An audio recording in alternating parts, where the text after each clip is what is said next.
Banks don't like investors.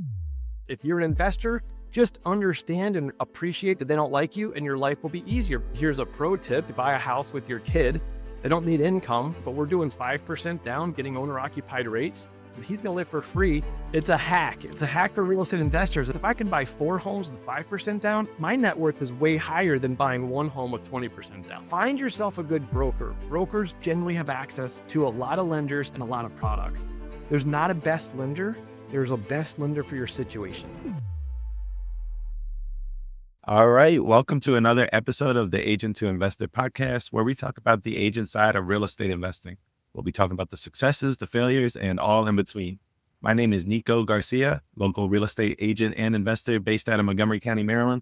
And as always, I'm joined by my co-host, Anna, by Northern Virginia realtor and mostly out-of-state investor. And today we have another wonderful guest. We have our good friend, Bryan Maddox. Welcome to the show, brother. Thank you. Thanks for having me on. So Bryan is an investor. He is our lead in the financing side of investor loans. So we wanted to have him come on because I know we've talked about the financing side before, but we wanted to do a deep dive on the investing side of the financing. So thank you for coming on. But before we go into the deep dive about that, you mind giving us a little bit of a background of where you're from and what got you into the real estate space? Yes. So I'm in Charlotte, North Carolina is where I physically sit. I lend in 47 states across the nation.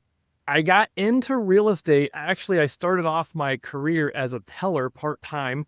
I was working at a grocery store and thought I need to do something better. And I went to jobs fair and I got hired and I was 18 with no experience or anything except for a grocery store. So I'm sitting there as a teller and I'm starting to notice that the people that walk in that have shorts and a t-shirt on and not a care in the world, they're all real estate investors.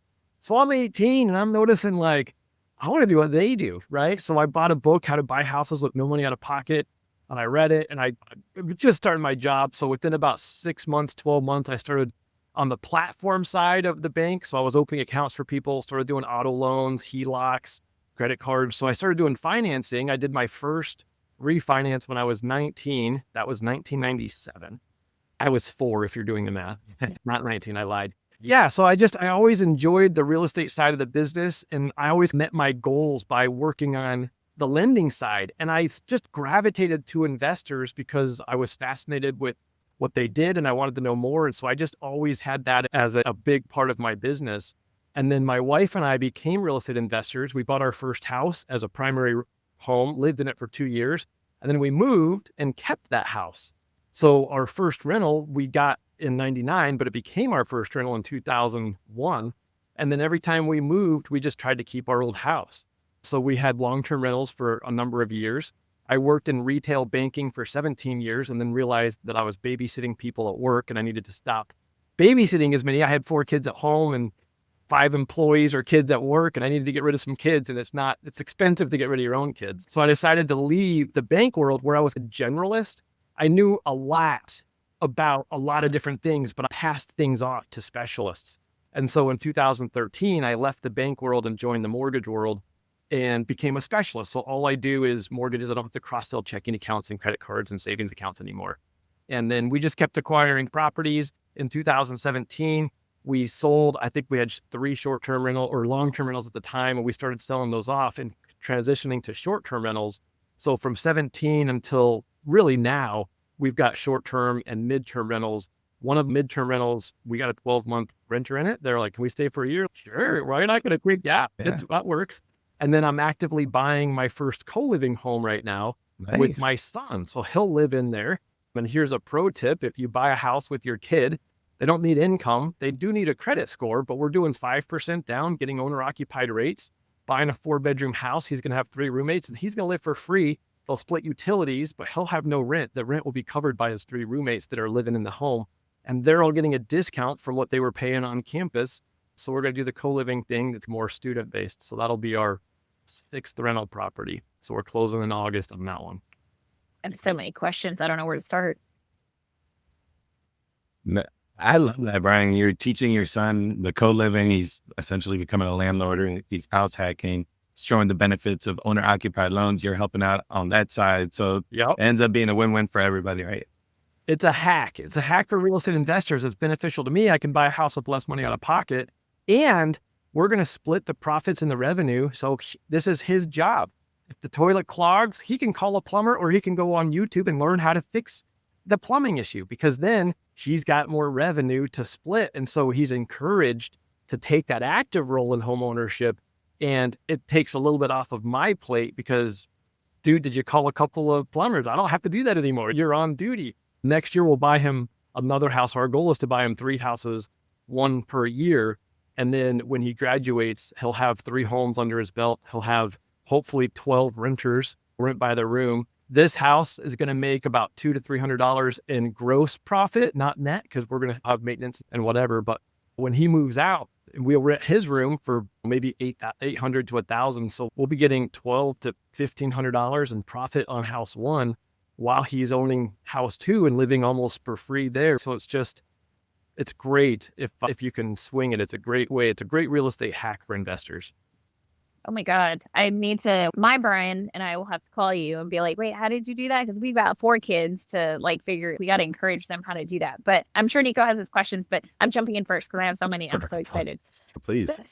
Okay. So you're in lending. I'll back it up before I ask specifics, but I guess you said you became specialized by doing mortgages, but I feel like you've niched down even further, because I know we're agents. We know lots of mortgage people. And not all of them know about tools for real estate investors. I'll be honest. Lots of them are like, yeah, I think my company does those loan products, but I'm not really sure. So how did you, is that your niche? Is that how you advertise yourself and separate yourself? Because there's lots of lenders, just like there's lots of agents. How do you separate yourself? If I have an agent that says, hey, are you good at down payment assistance? I say I'm an expert at down payment assistance. And if they say, are you good with investor loans? I say I'm an expert at investor loans. And really, I've tried to become an expert in all avenues because I do help first-time home buyers. I help very savvy real estate investors. I help everybody in between. My first investment home or my first property, I can help. But when I left the retail bank world, I learned what banks don't like. And banks don't like investors. If you're an investor, just understand and appreciate that they don't like you, and your life will be easier because you'll stop wondering why they won't give you loans. They don't like you. They don't know how to read your tax returns. They won't go over 4 finance properties. They don't get why you would get it. Like, I had a client call his local bank and they're like, why would you want to get in more debt? I'm like, you need to hang up and divorce this banker because they're obviously not for you, right? Debt is it's a tool and it allows us to expand and grow. So when I left the bank world, the very first meeting I went to was a local real estate investor association, or a RIA. So I got licensed in November and I joined as a vendor member at our local RIA in November 2013. Because I knew I can do what banks can't do. So probably for the first 10 years of my career, probably 30% of my business was real estate investors. And I'm a real estate investor and I teach hacks, and I want to know the ins and outs of the guidelines because it's what I do and it's for my family, but it allows me to help my clients. And then a year ago, June 24, I left the retail mortgage space. So I was with Movement, I was with Guild Mortgage, and I was with AmeriFirst. And those are all retail companies. So I have switched to the broker side of the business, which is the wholesale side. So I'm now a Sam's Club, not Walmart, right? Walmart's the same stuff as Sam's Club, but you get a little bit of a discount because you buy in bulk. And that's my lenders that I work with. They don't have to pay my benefits or my lease or my compliance, right? So I can get access to cheaper rates. And now I also have 220 lenders I work with. I have so many more products that it took me about 6 months before I felt like I was really confident and comfortable with all the things I could do. So now, because I can do so much more, I have focused more on just the investor side of the business. And it's probably now 70 to 80% of my business. And we're closing 20 to 30 loans, $4 to $6 million. I've got a good sized team, and I'm not doing more just because we don't have capacity right now. So I'm hiring some more loan officers because our goal is to be able to help investors and help guide them to hit their goals, right? And not ask stupid questions like, why do you want to get in more debt? So now I really am a specialist in the DSCR space, the debt service coverage ratio loans. We're going to talk a little bit about those today.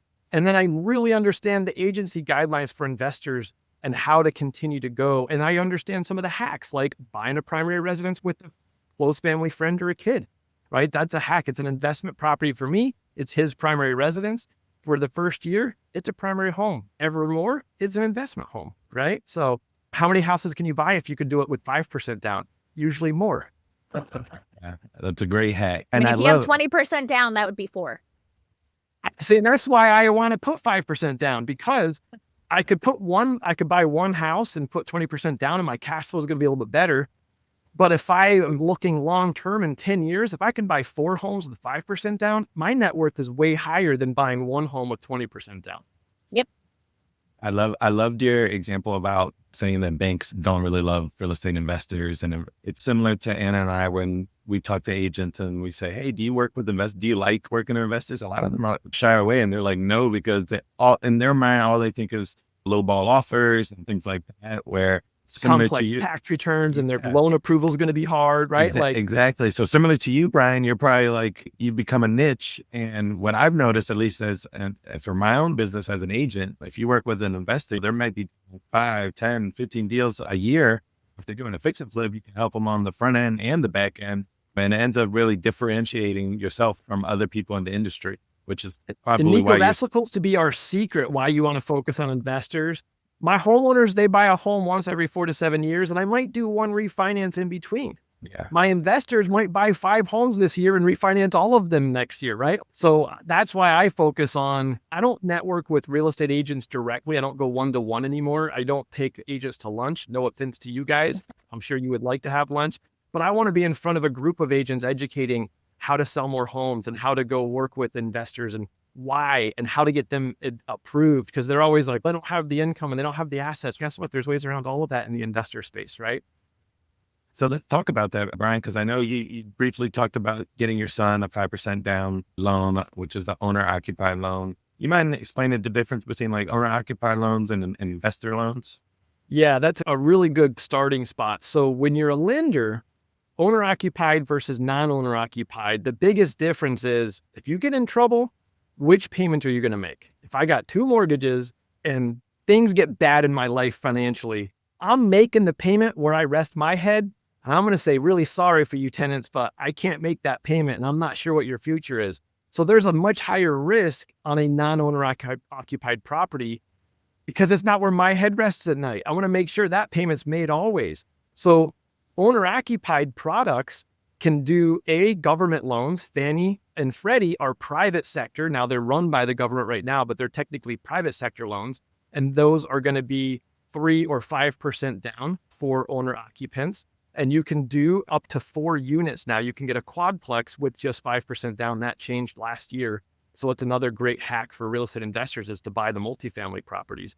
But first-time home buyers for Fannie Freddie, you can do 3% down. If you've owned a home in the last 3 years, you have to do at least 5% down unless you have an income limited program that you could get into. Your rates are a little bit better because it's less risk and your down payment requirements are lower. If you do a government loan, which are going to be USDA, VA, and FHA, 2 of those 3 allow you to do 100% financing. USDA is an income limited program, and the house has to qualify for USDA, but it's 100% financing. VA mortgages, you have to be actively serving in the military or be a vet, and then you can do 100% financing. And then FHA, anybody can have FHA loan. You don't have to be a first-time home buyer. A lot of people think to get FHA, you have to be a first-time buyer, but you do not. You just can't have another FHA loan right now unless you qualify for one of the exceptions. And there's 3 exceptions out there that are pretty commonly used, and a 4th one that's not. It's an inherited property, so that's not something you can control typically. But with FHA, you can do 3.5% down on a quadplex, right? And then you can count the other income producing units as income for you to help qualify to buy. Debt to income guidelines are going to be easiest with FHA, and they're going to be hardest with the USDA. So those are the owner occupied loans. When we get to the non-owner occupied loans, FHA, VA, and USDA, you cannot purchase a home with those loans. Those are only for owner occupants. Now, if you are a veteran and you bought a house and turned it into a rental, you can refinance that house even if you don't live in it anymore. That's an exception that veterans get. They get some special privileges because they have to move around sometimes. But on the investor side for Fannie and Freddie, 15% down is the minimum required. You, generally speaking, need to have decent credit scores, 680, 700, maybe above to qualify. And you can get your debt to income up to 50% if you've got great credit. And while you're buying that property, you can actually have the rental income that's projected offset part of the payment to help you qualify as long as you have an experienced of paying a mortgage for 12 months, you can use the future rental income to help you qualify. So I usually tell clients, if you qualified to purchase or refinance your primary residence, you probably qualify to buy an investment home if you have the 15% cash down. Other slight difference is on multifamily. For an investor, you have to put 25% down with Fannie and Freddie. Unless you live in one unit for 12 months, then you can do the lower down payments.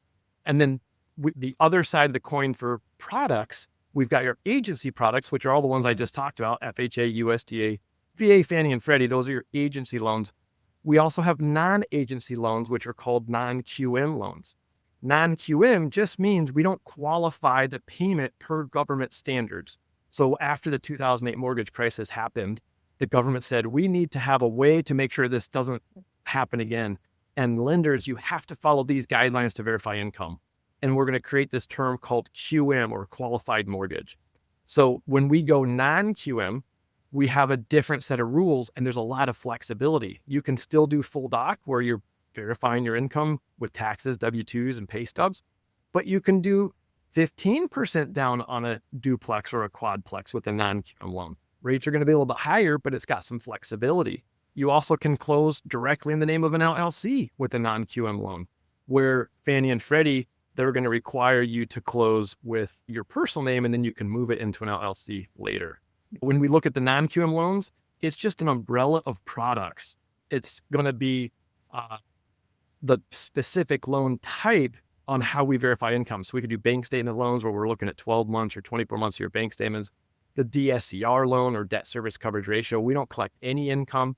We just have the payment for the house versus the rental income from the house. That's how we qualify you.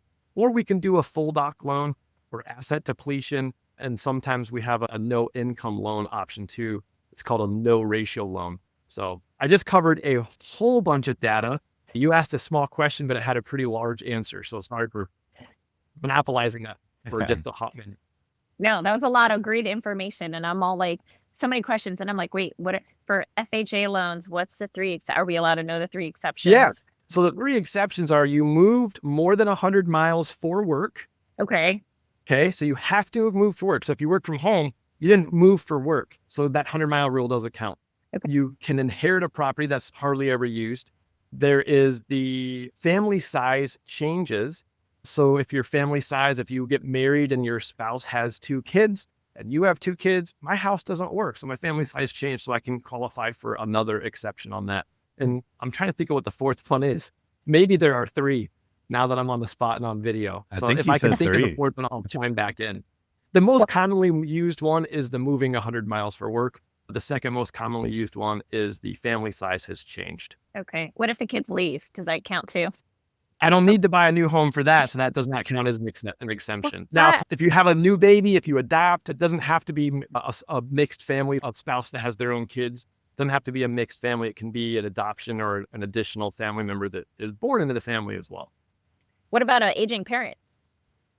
I've never looked into that. It's possible if they become a dependent.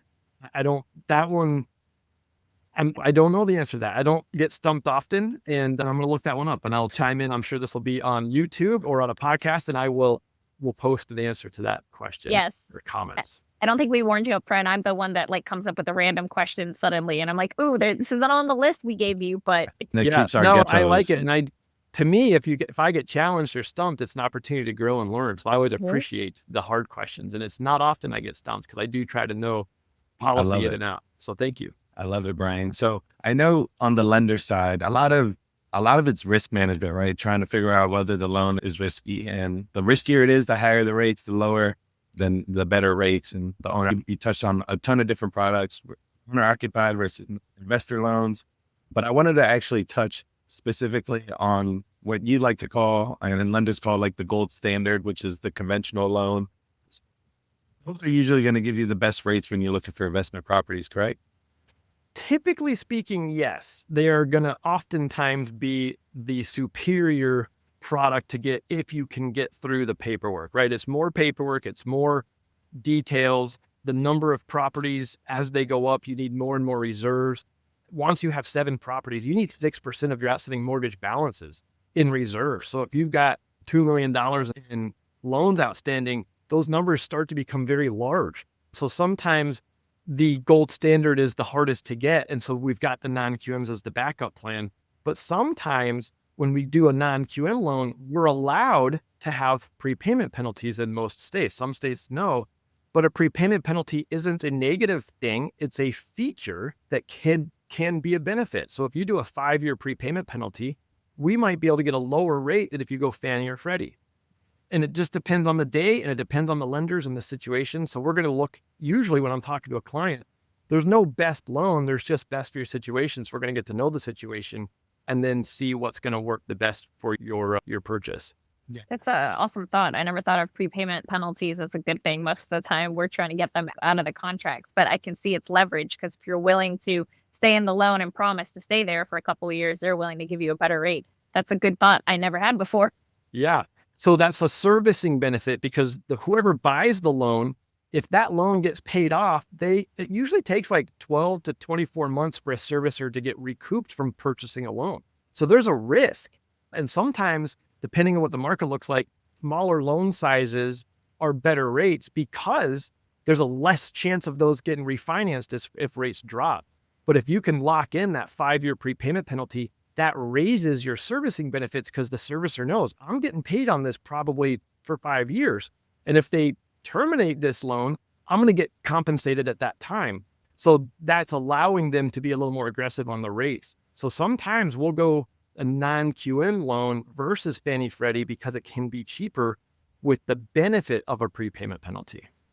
So what are some of the difficulties in qualifying for the traditional gold standard convention? I know you talked about a higher down payment rate, 15 to 20%, depending, but are there any other hurdles that you have to get to? Yeah, the biggest challenges are going to be credit scores.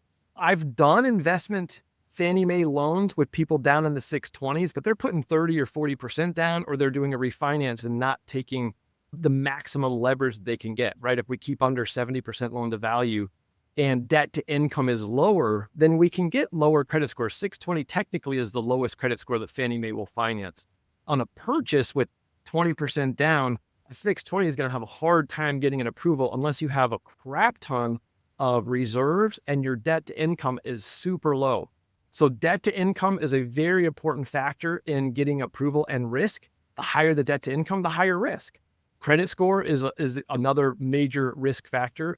When we look at some other things that could inhibit us getting, it's going to be collections, could inhibit us getting access to financing. Reserves can prohibit us from getting access to financing. Property condition can actually get us a hard time getting access to financing.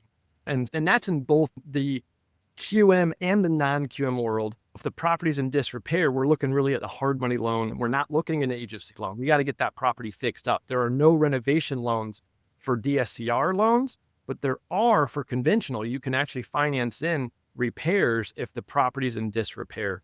So the biggest probably 2 challenges is credit scores and debt to income. And the third one's going to be reserves. I think there's a cap of how many you can do, correct, Bryan? 10 financed properties. When you're purchasing an investment home or a second home, you can't get more than 10 financed properties. Notice I didn't say 10 mortgages. You can have 1 mortgage on 3 properties. You own 3 financed properties, right? So Fannie and Freddie do cap at 10, but you can always buy a primary residence. Even if you've got 12 or 15 financed properties, if you're going to move into the home, then you can always buy that home with Fannie Freddie money as a primary residence. There's no cap to how many mortgaged properties you can have in that instance. That's good to know. Did not know that. And but now I'd love to move towards the non-QM. You touched on it, the DSCR loan. It's something that I actually didn't know about much as an agent. And once I started learning about the real estate investing and things like that, I learned about, how some loans are a little bit easier to qualify because they're using the home as an asset rather than your personal financial statements. I'd love to talk about the DSCR. What is that and what does that stand for? And how could it be a benefit for investors? Yeah, DSCR is debt service coverage ratio. So if we break that down, debt service, that's you making payments on your loan, you're servicing your debt. Coverage ratio is how much income is coming in comparison to the payment. Most lenders in the DSCR space for owner or for investment properties, residential investment properties, most lenders want a 1.0 or a 1-to-1 ratio of income to expenses. So if you're making payments of $2,000 a month, we want to see your income be $2,000 or more per month. That's going to be a fully covered ratio, or a 1.0 or greater. Sometimes you get a discount when you're at 1.15 or 1.25 ratio. In the commercial world, oftentimes they want to see a 1.25 or a 1.5 ratio for income versus expenses. But if we're doing 1-to-4 family, oftentimes we can get those ratios lower. We're usually going to use long-term rent models for most DSCR loans. There are short-term DSCR loans where we can use an AirDNA model, or if it's a refinance, we can take the 12 months of your actual revenue on that property. And some lenders will take 80% of the revenue. Some lenders want to see a 1.2 or a 1.25 ratio as a minimum. So the guidelines can be slightly different if it's a short-term DSCR versus a long-term DSCR. The major benefit, I'm not looking at your income at all. You can have no job. You can have a whole bunch of credit card debt. You can have bills out the yin yang, and it is not an impact. We're only looking at your payment versus the income. Now, credit score still matters. That's going to still determine rate. It is still a risk factor. So if you have a whole ton of credit card debt, you're probably in a low credit score. You probably can't qualify the DSCR loan. But the amount of payments and your income are not looked at all. We leave income completely blank. Sorry, and I just want to follow up one follow-up question regarding income. How are the lenders determining the income that's coming in, whether it's short-term, whether it's long-term? Are they actual leases, or how do you guys determine? So it depends on the lender. In the DSCR space, there's no standard. Like Fannie Mae, it's standard. We know exactly what's happening. We're going to get a 1007, a market rent analysis for Fannie Mae rent projections. In the DSCR space, it depends on if the house is rented or not for some lenders. If you're buying a house that's not actively rented, they're going to usually use a 1007 or a market rent analysis. So the appraiser is going to go sample homes that are similar size, similar age, similar square footage. They're going to see what they rent for. They're going to look at MLS primarily for rent comparisons. And then they're going to project, hey, this house will use $2,000 a month in income, or will produce $2,000 a month in income. And then the lender just wants to see that your payment, PITI plus HOA, so principal, interest, taxes, and insurance, plus HOA if there is any, need to all be under that income projection to be at a full ratio loan. So typically speaking, it's going to be that 1007. Now, if the house is rented, some lenders want to see the lease agreement, and they're going to use the actual rent versus the 1007. Some lenders will use the 1007 versus actual rent.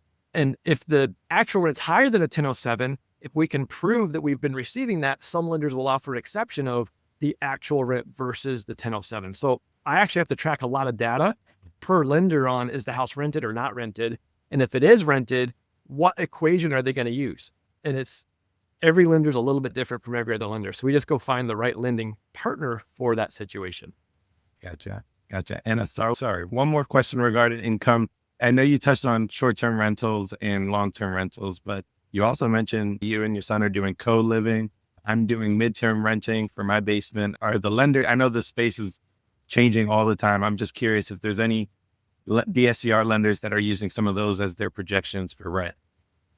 Not for purchases unless the house you're buying is an existing pad split home. I do have a lender that if you're purchasing a pad split property, which is a co-living rent by the room model, if it's been in service for 12 months, or if it's been rented out for 12 months, and you're buying the business, so you're buying the LLC and the house, they'll use the actual rental income that the house is producing. But that's the diamond in the rough for lending products. DSCR loans are not designed right now for co-living or pad split homes. So nobody's going to use the projected rental income on a pad split or a co-living property where you're renting out by the room. They're all going to use short-term or long-term rent models. Short-term is going to be AirDNA. There's a couple other short-term rent models that can be used, but AirDNA is used the most. But when we look at like short-term DSCR loans, we got those in 2020. Airbnb was 13 years old by the time we had short-term DSCR loans.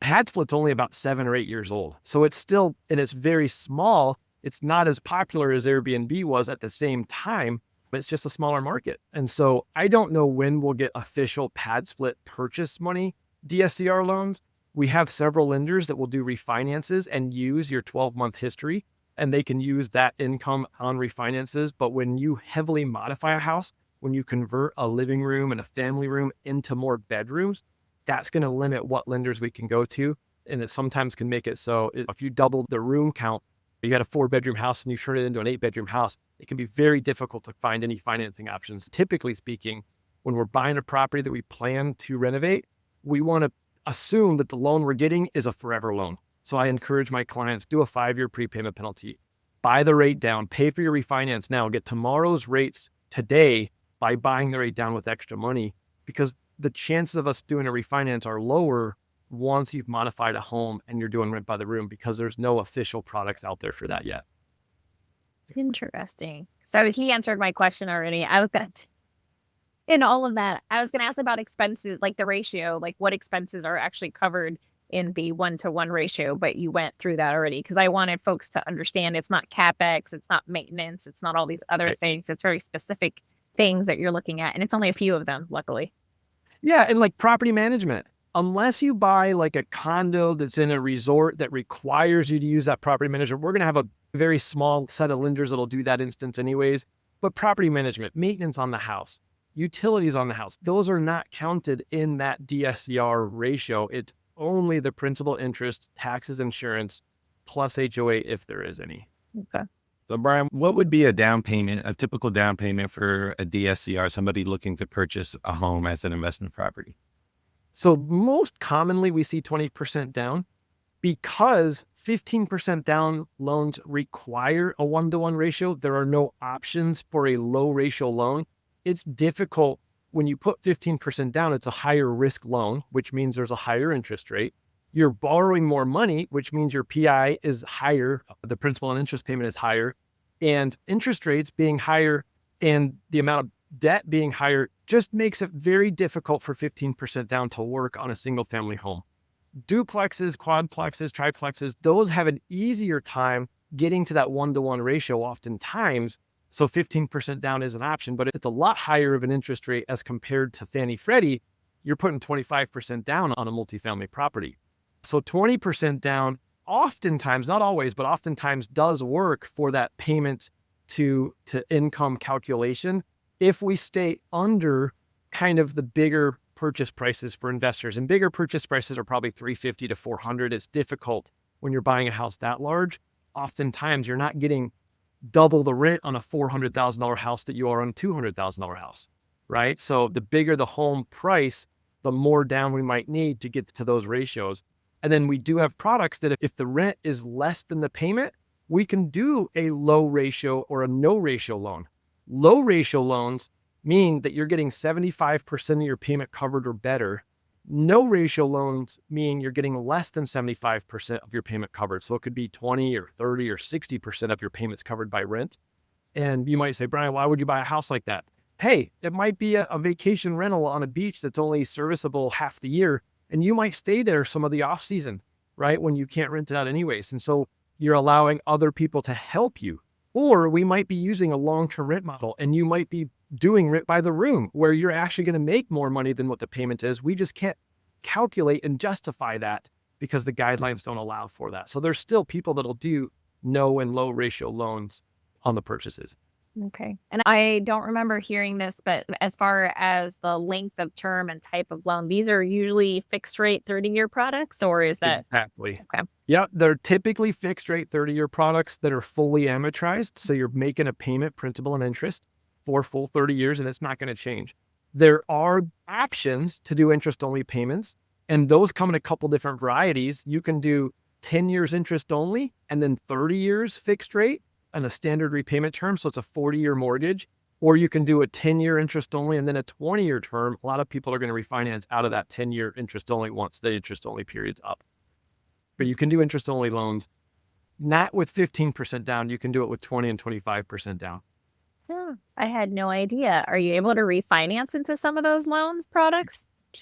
You can go. Now, interest only sounds like you're going to make a much lower payment, but interest only rates, it's a risk factor. So it's slightly higher rate, usually about 1/4 or 0.3% higher. And then when you think about a brand new mortgage, when you make your whole payment, about 10 to 15% of it goes towards principal, right? It's small. So when we switch to an interest-only loan, we're usually going to save around 8%. So if you're making a $2,000 payment, it might be $1,920 or $1,930. It's not going to be $1,400 or $1,600, right? It's not a drastic change in your terms.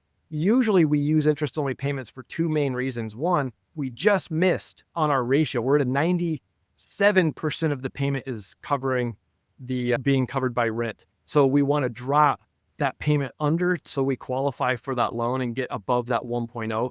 The other most common reason is someone that wants to aggressively pay down debt, which many people, when they're buying homes, they're in that builder phase, right? You're trying to acquire more properties, and asset preservation is important. So you don't want to be paying down debt. You want to use your extra cash to buy that next property. But when you get to the advanced stages of your investing career, you're going to go to the harvester phase where you're rebalancing your portfolio, you're pruning your poor properties, you're planning to get out of that rental market and you're starting to sell off properties, or maybe you're trying to leave a legacy for your kids or grandkids and you're in debt pay down mode. So that interest only payment is really nice because every time you make a principal reduction, your payment drops. So a lot of times we'll see people, they don't do recasting as often in the DSCR space. Instead, they'll do the interest only payment because that's going to do the same thing. Recasting your mortgage just means lowering your principal balance or your payment because you made a large principal reduction. Your balance is lower. So I want to recast my mortgage, recalculate the payments to be lower. Interest only, that's naturally going to happen when you make an extra payment.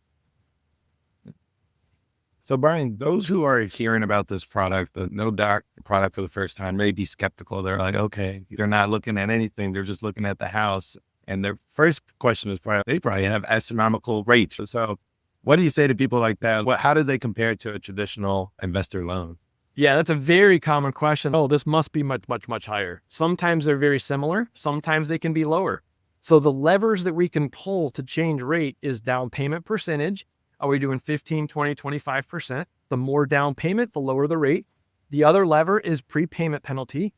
In the non-QM space, which all DSCR loans are non-QM loans, most states allow for up to 5 years in prepayment penalty. Some states only allow 3%. Some states don't allow any prepayment penalty. Some states only allow prepayment penalties if it's multifamily.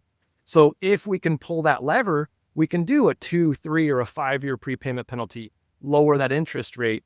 And we're really going to look at those levers based on your loan size and your plan for the property, right? If I'm buying this property for my son and he's going to graduate in 3 years, I don't want to do a 5-year prepayment penalty if he might sell this in 3 years.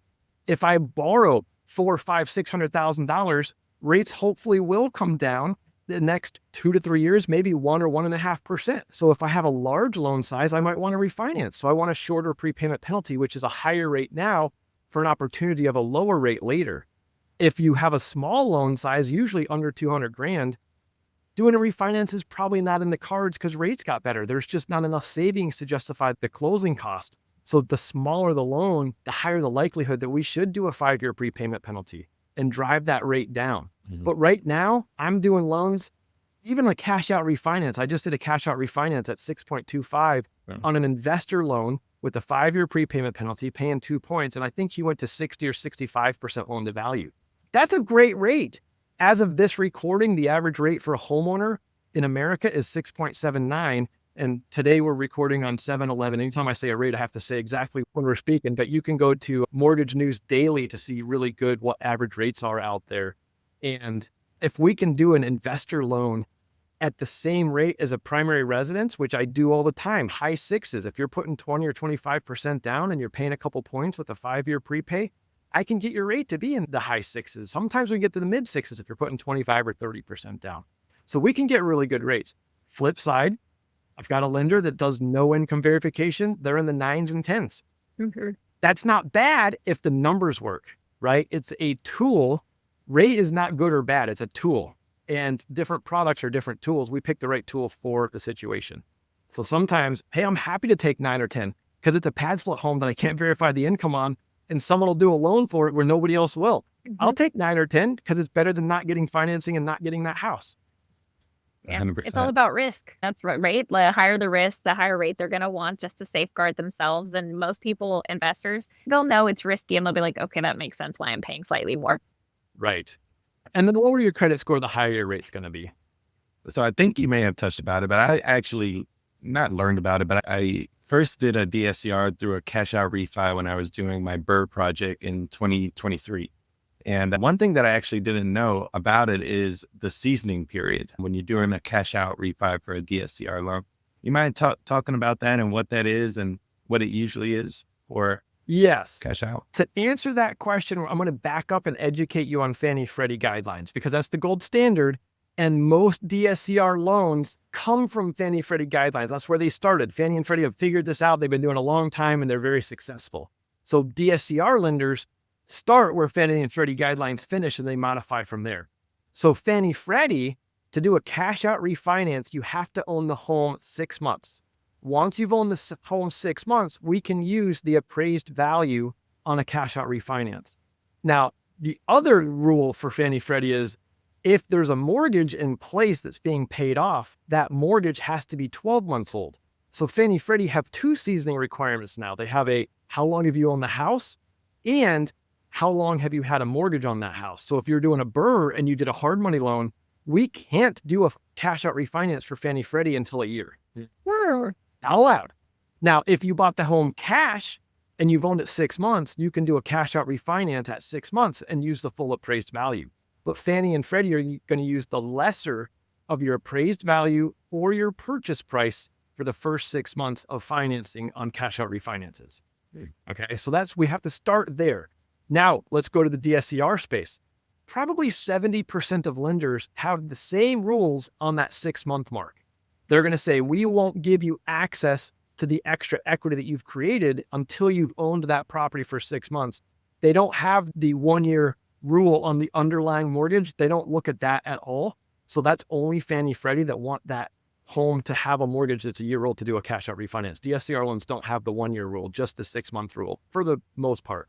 Now, I say for the most part because the other 30% of lenders will allow you to do either a cash out refinance once you've owned it a year. There are some lenders that have a 12-month seasoning requirement, and I have lenders that have a no seasoning requirement.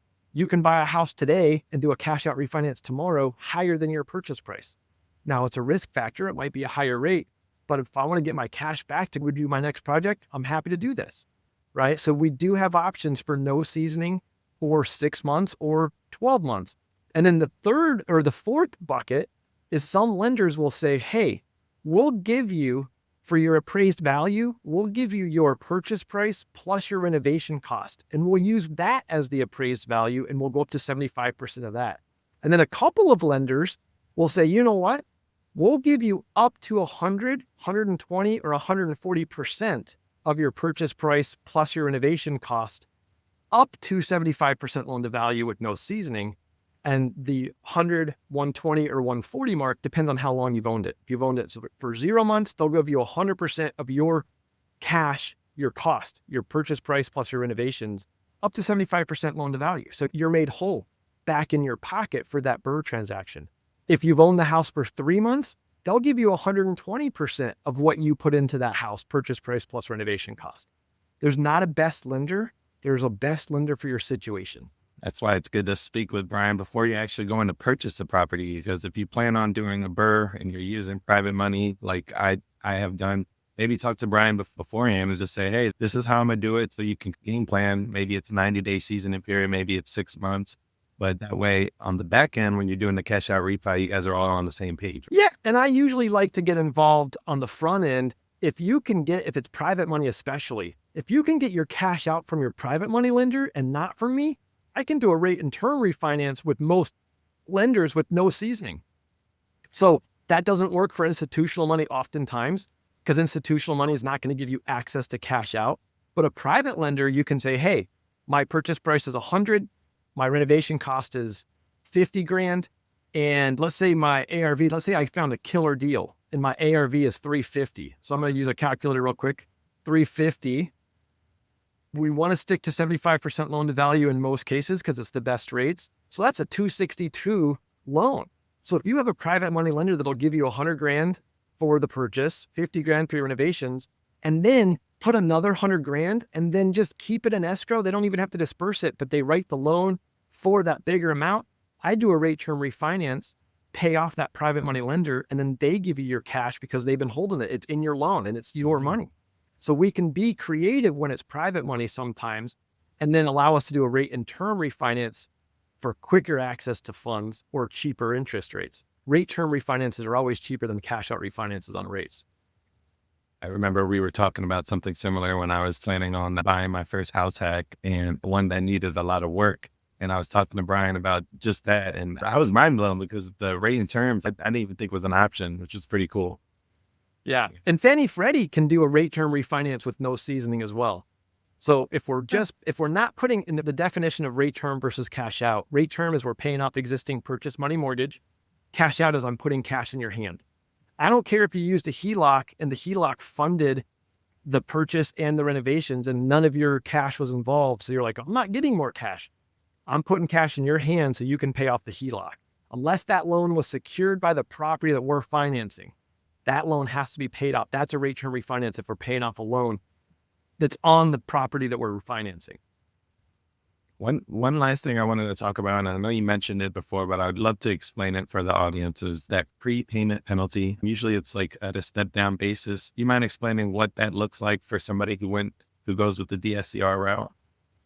Yeah, so most prepayment penalties fall under two buckets. There is a third bucket, but the primary bucket is a step down or a tiered.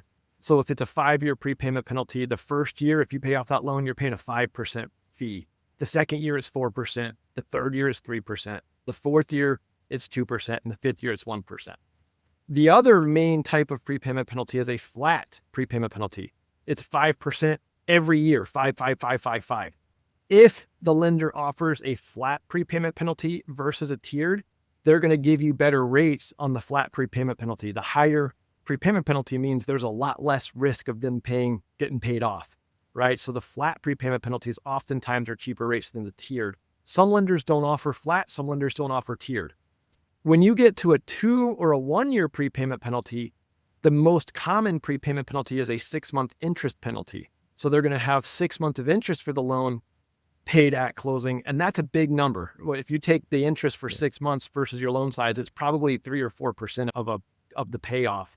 And most lenders do allow you to pay down your principal balance by 20% per year without triggering that prepayment penalty. Most lenders, not all lenders allow that, but most lenders do allow a 20%. So that's one of those things that I don't normally shop directly when we're looking at loans. Is I don't shop the prepayment penalty unless I know I need to. Hey, Bryan, I'm buying this house. I want to do a 3-year prepayment penalty, but there's a chance that I sell this house in year 2 or 3. Then tiered versus step down makes a big difference. So we want to be intentional about shopping. But most clients want the cheapest rate. So I search for the cheapest rate. I find the lender and we just go, and we might have a tiered or a step down, but at the end of the day, I'm keeping the house forever anyway. So it doesn't matter what the prepayment penalty is. So we shop it if we need to. So these are mainly landlord long-term loans. They're not somebody looking for a fix and flip loan. They're looking for a long loan, because if you're planning on selling it in a year or two, you will be hit with those things. Yeah. And if we know, hey, this is a house for my kid and they're going to college and in 2 years they're moving and they're going to sell it, let's do a 2-year prepayment penalty if it's a DSCR loan. If it's a big mortgage, we don't think rates will drop enough in the next 12 months. Let's do at least a 1-year prepayment penalty versus a no prepay, or a 2-year would get us a little better rate. So we just evaluate what's the benefit of going to 2 years versus 1, and how aggressively do we think rates are going to come down. Fannie Freddie thinks about 0.5% by the end of the year. They've not been great over the last few years. Nobody has since COVID. And they've been saying rates are going to come down. As soon as they started going up, they're like, oh, don't worry, they'll come down soon. Soon hasn't come. We're still waiting for soon. But soon is around the corner per Fannie and Freddie. They think rates will come down 0.5% this year and maybe 0.25% next year. Time will tell. It's really hard to predict the future. But if we want flexibility, the bigger the loan size, the more flexibility we probably want. So it's intentional. I talk to a lot of people who are buying homes. I talk about the refinance at the time of the purchase because we got a plan. Is this a likelihood? Are we going to refinance? Are you adding value and you want to burr? Are you thinking that this area, people refinance for 2 reasons. 1, rates got better and I want to lower my holding cost. Or 2, my appreciation has been significant and I want to pull out some of my unemployed Benjamins. That's my term, by the way, unemployed Benjamins. Equity in a home is not working for you. It's only saving you a finite amount of interest. So we want to free those Benjamins, put them into another home so they can make friends to bring back to your pocket, right? I love that. This is why you need to surround yourself with people that know what they're talking about, are experts in their fields, and if they have the investor touch, because like I said, there's lots of lenders that are super experienced. They know a lot of stuff, but they don't think like investors, which is the difference between you, Brian, and lots of, and no offense to my other lender buddies out there, like they just don't think like that. They're not thinking about the whole picture and the wealth building. They're thinking about closing that loan and then getting their Yep. next loan in the pipeline. And so I appreciate that you're looking at the future, the whole picture, not just the immediate transaction right in front of you. Yeah, I always tell my clients, my job is to give you information to make an informed decision. And then for my clients, I'll give you advice as if you're my brother or sister, right? Because I'm going to give my brother and sister the advice that's best for them. It's never thinking about me. It's not about me. It's not about my commissions and how much I make. It's about taking care of people. If you take care of people, you're going to do just fine in business, right? Yep. So if I talk to someone and they want to do a cash out refinance and there's not the savings, I'm going to say, don't do that. Let's do a HELOC. Yep. I get paid based on loan size. I'd rather do a bigger loan. It's more commission for me. But if it's not right for my client, I do second mortgages. I do HELOCs on investment properties. A lot of times I tell people it is not right for you to do. The reason you called me is not appropriate. Here's an alternative. Or maybe it's just wait 6 or 12 months. I get a lot of people who have a balloon or an adjustable rate. And it's adjusting middle of next year. Listen, the hope is that middle of next year rates are 0.5 to 1% lower than today. Don't do it today. Let's wait. Now that's me saying I don't want to get a commission today. I'd rather get one tomorrow. But I'm going to tell you what's best for you, not what's best for me. I don't talk people into loans because it helps me. I'm going to educate you, give you options so that you can make an informed decision on what's best for your family and your situation. Okay. The fact that you just said you do HELOCs on investment properties is, I know so many investors that have had trouble finding lenders that do that on investment properties. It's not a primary. I'm going to send you so much business. And I have a couple of those places too. So I'm all excited about that. Okay. Nico, I know we're running. Okay. I'm Go. actually I have working. 17 lenders that can do HELOCs on investment properties. All I'm right. working with Brian and his team now. Actually, Lee has been helping me out getting quotes for a second position HELOC currently. So that's in the works. Thank you, Love it. Brian and his team. But yes, we are running close on time. I wanted to ask one specific question. We're the Agent to Investor podcast, right? So in your mind, why do you think, or how do you help agents understand the investing side of the financing? What can they do other than listen to this awesome podcast? What can they do to learn about all those products and things that you just talked about? Yeah, rewind and watch it again, because this was a mortgage 201 class. This wasn't even a mortgage 101 class. And there's a lot of data. So my main job is to educate people and to problem solve, right? I'm not talking people into getting a mortgage. You need a mortgage if you're talking to me. My job is to help you identify what's the best solution for your situation. And for real estate agents, sometimes it's just understanding that there's different products than what the bank's been pitching forever. I talk to so many people who have seen me online for some podcast and said, I had no idea that there was a DSCR loan out there. So just if you're aware of this podcast, you have an advantage over probably 80% of people, because all the time people are like, what? You can do what? And it's just learning about the different ways that you can finance. There's no best, right? And people usually give you advice based on their options. So if you're working with a direct lender, your direct lender isn't shopping 220 lenders. Find yourself a good broker. Brokers generally have access to a lot of lenders and a lot of products. Now, not all brokers are created equal. The average broker sends 80% of their business to one lender because it's easiest on them. They know their systems, they know their process, they know the underwriters. I am not the average broker. My team has probably used 50 or 60 different lenders in the last 9 to 12 months because I have such a diverse set of clients that are doing all kinds of crazy pad split and co-living and short-term. And I could do a cash out refinance on a manufactured home with a DSCR loan, right? So I've got to go to these 5 lenders to do that. So it's just understanding the products I have access to so I can say yes for people all the time. So really it's finding that good broker that understands investors and understands what the products they have access to and that actually taps into those products. Yeah. Okay.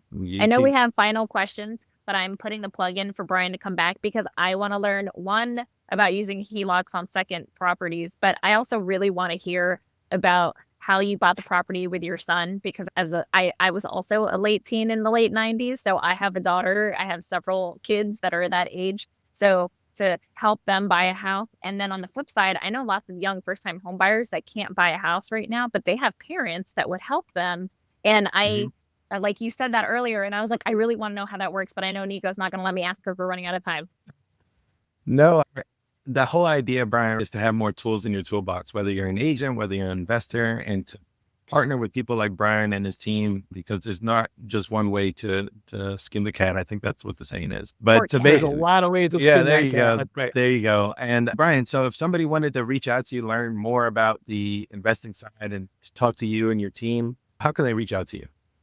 We can set up a custom link and I'll give you a URL that'll have a request for an appointment. Now, in all transparency, I'm like 70 people behind getting back to them to get an appointment because I've been on a couple of podcasts and we stay very busy and I'm trying to grow my team to be able to accommodate more clients. So I'll put a link together for you. We'll put it in the comments. Maybe you can pin it on the top. Yeah. You can get on my direct calendar. If you're stalking me and just Google me, you'll find my website. You can get on my calendar. My calendar sometimes is 3 and 4 weeks in advance. So I do have a team and I do coach my team and they do come to me. I save a lot of my time for my team so that I can interact with them and the clients that they're helping. And I tell people that I have my hands on all my loans, but maybe not in all of my loans. So even if you're not working directly with me, I'm helping oversee and I'm helping overcome the challenging things. And I can always step in. I step in a lot of files that just have situations pop up, right? Like low rent or document issues. So I'll step in and we're just trying to find a solution how to overcome these situations that pop up in real estate. But yeah, reach out, either find me on my calendar or we'll do an appointment request link and we'll send that over and we'll pin it in the comments. Or if they were part of Rental Property Mastery, they'd be able to send you a message if they were part of our community. That's right. That's right. Your little plug for Chad Carson. So I do have a link for Chad Carson's show. If you go coachcarson.com/Brian, that is a request to get access to an appointment with my team. But we'll make a custom link for this channel. They have to join RPM if they want to use that link first. RPM's a great community. It's a great group of people on there. Yeah, they'll plug for Chad and what he's doing over there at Coach Carson. Yes, we don't get paid for this, by the way. And quick plug to Brian and his team. I've been working with Lee on his team for my HELOC. He's been awesome. But that's going to do it for another episode of the Agent to Investor podcast. You can reach out to me, Nico Garcia, and Garcia Official on all social platforms. Or you can reach out to Anna at... I'm Anna Bialik _ realtor on Instagram and Anna Bialik everywhere else. And I will also plug that we've used Brian as well. Brian probably doesn't remember because he dealt with my Brian, but they did a refinance for us on one of our properties in Ohio. So we actually work with these guests and we have them on here for a reason. Thank you, Brian. So much for letting me come on. I am happy to jump on again. Where do you guys publish this at? YouTube, Spotify, Apple Podcasts. It'll Sweet. be out there. All the big platforms. I We'll will make sure to tag tell you. Yeah. I'll try to review. If you ask questions in the comments, I do try to come back and follow up. I'm not on there like Johnny on the spot, but I do try to go in and review comments and see if I can answer questions. So that's a great place to ask questions as well. Awesome. Right, bye-bye. We're out of here. Yeah, great.